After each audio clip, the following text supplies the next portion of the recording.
যে দলের জন্য টানা ১৫ বছর রাজপথে সংগ্রাম, সেই দলের কর্মীদের ধাক্কাতেই অপমানিত হলেন ব্যারিস্টার রুমিন ফারহানা। বিএনপির হয়ে দীর্ঘদিন ধরে আন্দোলন, গ্রেফতার ও দমন পীড়নের মুখোমুখি হওয়া এই আলোচিত আইনজীবী ও সাবেক সংসদ সদস্য এবার নিজের দলের ভেতরেই এমন আচরণের শিকার হলেন। ঘটনাটি ঘটে আগস্টের এক দুপুরে নির্বাচন কমিশনের শুনানি কক্ষে।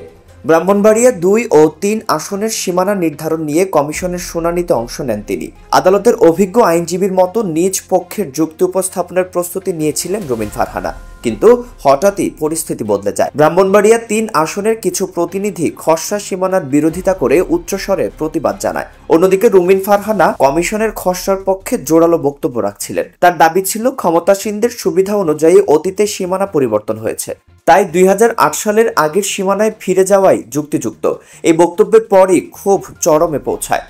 অল্প সময়ের মধ্যেই কক্ষ জুড়ে শুরু হয় হট্টগোল, হাতাহাতি আর ধাক্কাধাক্কি। বিশৃঙ্খলার মাঝে লক্ষ্যবস্তুতে পরিণত হন রুমিন ফারহানা। অভিযোগ উঠেছে, সরাসরি তাকে ধাক্কা দিয়ে প্রায় মাটিতে ফেলে দেওয়ার চেষ্টা করা হয়। ঘটনাস্থলেই তার অনুসারীরাও পাল্টা প্রতিক্রিয়ায় জড়িয়ে পড়েন উত্তেজনায়। শেষ পর্যন্ত কমিশনের কর্মকর্তারা পরিস্থিতি নিয়ন্ত্রণে এনে শুনানি স্থগিত করেন। মূল বিরোধ ছিল বিজয়নগর উপজেলার ৩টি ইউনিয়নকে ব্রাহ্মণবাড়িয়া ২ আসনে যুক্ত করার প্রস্তাব নিয়ে। এই পরিবর্তনের পক্ষে ও বিপক্ষে উভয় পক্ষের অবস্থান ছিল কঠোর, যার ফলেই উত্তেজনা অনিয়ন্ত্রিত পর্যায়ে গড়ায়। কিন্তু আলোচনার কেন্দ্রবিন্দুতে চলে আসেন রুমিন ফারহানা, যিনি এতদিন সরকারের দমন পীড়নের বিরুদ্ধে লড়েছেন। তাকেই এবার তার দলের কর্মীদের হাতেই লাঞ্ছিত হতে হলো।